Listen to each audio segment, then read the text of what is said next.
Maqaa Abbaa, ka Ilmaa, ka Hafuura Qulqulluu Waaqayyo tokkoon amiin. Jaalatamtoota maatiiwwan Waaqayyoon kan jaalattan, Waaqayyoon caalchisee kan isin jaalatu, maatii haadha keenya qulqulleettii dubaroo Maariyaam kan taatan hunduma keessaniyyuu nagaa Waaqayyoo isin gaafadhaa. Akkam jirtanii? Akkamiin sa'aatii kana geessanii? Waaqayyoon eegee tiksee sa'aatii kan nu ga'e maqaan isaa kan kabajamee fi kan ulfaate nuuf haa ta'u. Maqaa Waaqayyoo waamanii biraa hin haftuutii gargaarsa isheetiin kan duraa hin baane haadha Waaqayyoo kan taate nutis fannoo jalatti kan arganne qulqulleettii qulqullootaa maqaan haadha keenya qulqulleettii dubaroo Maariyaam kan kabajamee fi kan ulfaate nuuf haa ta'u. Maqaa isaa waamanii biraa hin hafnuutii ergamoonni toloonni Waaqayyoo akkuma Waaqayyo isaan eebbisetti, akka Waaqayyo isaaniif kennetti, akka Waaqayyo isaan kabajetti galannii fi ulfinni hunduma isaaniitiif iyyuu haa ta'u. Akkam nagaa jirtanii?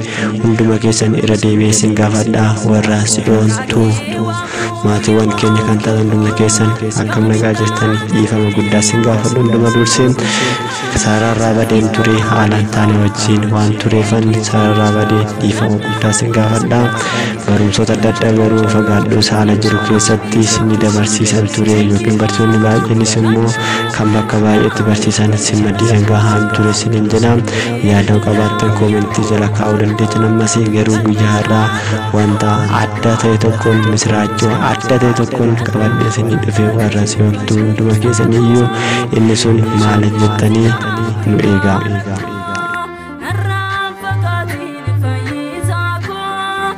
Ani guyyaa har'aa misiraachoo jedhee kanan jalqaba isinitti hime maal yoo jettan dhugumatti wanta baay'ee nama gammachiisuu fi nama boonsu tokko kan nuuf hojjeta waan ta'eef duraan dursee Waaqayyoon kan isaan irra bulee nuuf hojjete Waaqayyoo kan galatamuu fi kan ulfaate nuuf haa ta'u.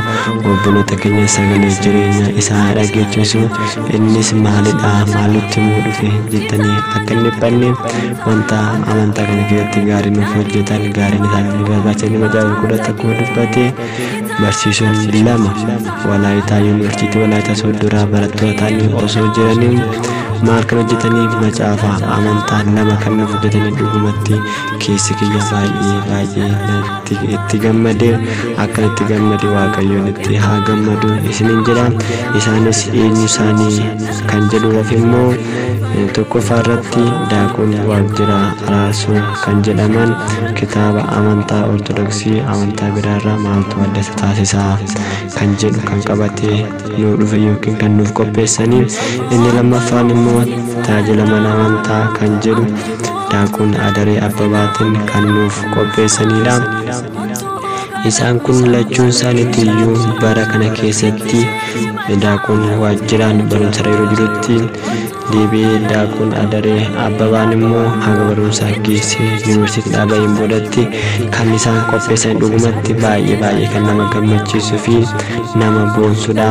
Wanta baay'ee kan nama gammachiisu waan ta'eef kanaafuu kitaaba kana jechuudha ani gara kootiin harkadhee dubbiseera.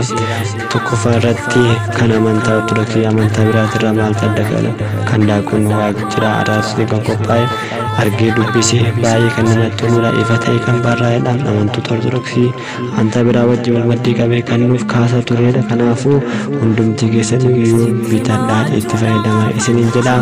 Kanaaf isa sanis immoo argee akkamitti qopheeffame akkamitti maal keessatti deebi'ee qormaata maaltu mudate sa'aatii kamii akkamitti yaaddanitti kan jedhu immoo gaafiif deebii yookiin intarviyuun gibbii gubaa'ee afaan Oromiffaa Walaayitaa Sooddoon gaggeeffamee ture waan ta'eef kanaafuu eessanis guyyaa tokko yookiin guyyaa lamaan booda gasinii dhiisna waan ta'eef kanaafuu achiraa hordofuu dandeessanii qormaata keessa maal akka tarii deebi'ee akkamitti qopheessuu danda'e kan jedhudhaa fi eessan akka hordoftan asumaan sin affeera.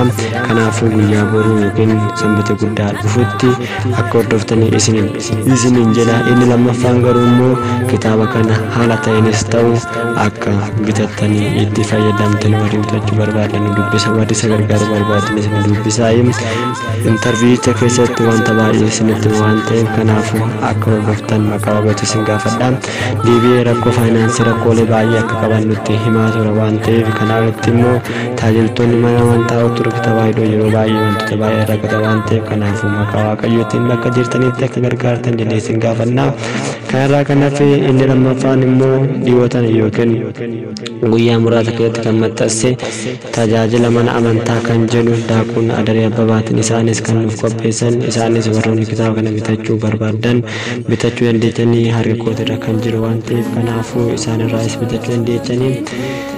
Isaan tajaajilli mana amantaa akkamiidha, eenyu tajaajiluu qaba, akkamitti tajaajiluu qabna, daa'imni maal tajaajila, hanga baabbaatti daa'ima irraa kaasee wantoota baay'ee qabiyyee baay'eef keessatti qabatee kan barreessa waan ta'eef dhugumatti Waaqayyo isaan eebbisu. Isaanis immoo yoo Waaqayyo jedhee guyyoota isaan qunnamnetti intarviiyuu yookiin gaafiif deebii isaa wajjin gaggeessuu dandeenya. Garuu ammaaf qunnamuu hin dandeenye, garuu kan daakun waajjiraa guyyoota gaggeesseera waan ta'eef gasin dhiisuu bichaadha. Garuu akka hordoftan isin gaafannaa wantoota baay'ee gaariidha waan ta'eef kanaafuu anas ni qabadhee dhiyaadhee guyyaa har'aatti isa kanaadha. Isaanis lachuuyyuu Waaqayyo isaan eebbisu. Waaqayyo irra bulee kan maddangeessa Waaqayyo galannii fi ulfinni Waaqayyoodhaaf haa ta'u. Hundumti keessaniyyuu tajaajiltoota kan taatan kan tajaajilamtanis firii isaaf facaatan kana hammannee akka nurratti margee deebi'ee itti fayyinee mootummaa Waaqayyo akka dhaaludha. Inni guddaa isaanii barreessu osoo hin taane nuti yoo dubbisnee itti fayyinee wanti guddaa jedhamu waan ta'eef kanaafuu nuti dhaggeeffachuu qofa yookiin wanta dhaggeeffachuu qofa osoo hin taane kitaabicha argannee dubbisuun baay'ee barbaachisa waan ta'eef haala yeroodha wajjin wal qabatee kitaabni kun lachuuyyuu namoonni baay'een tajaajila keessa gizee baay'ee tajaajila isaaniitti gizee of tuulanitti tajaajila isaaniitti gizee kennamanii tajaajila dhabamanitti yeroo kanaa wal qabatee daakun Adaree kan qopheesse waa'ee amantoota irratti immoo kan ka'an baay'ee isaanii amantaan keessan akkasii kan dubbachaa jira waan ta'eef kanaafuu isaan kan lachuu irratti iyyuu barsiisonni kun haala yerootiin wal qabatee kan nu maddii dhangaa waan ta'eef waggaa tokko keessatti gibbi gubaa'ee afaan Oromoo Walaayitaa Sooddotirraa kan qophaa'e ta'uusaa baay'ee nama boonsaa. Ammas immoo jajjabeessuun kana biraatis akka nu maddii dhangaanii kan irratti jajjabeessuu fi jabaadha jechuun maddii dhaabbachuun baay'ee barbaachisa waan ta'eef nuti hoo wal jajjabeessine maal namni biraa waliin jajjabeessuun yaa Waaqayyo. Kanaafuu hundumti keessaniyyuu amma yoonatti dhaggeeffattaniif galatoomaa.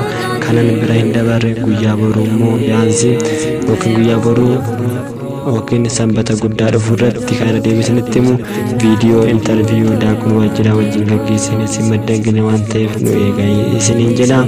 Saniidha hundaafuu waan dhaggeeffattaniif galatooma. Warri maatii keenya ta'an sabiskiraayib gochuudhaan maatii keenya ta'a. Barumsa amantaa kan Amaariffaanis ta'e Oromoffaanis hunduma isaa ta'e waan argame isin maddangeenya.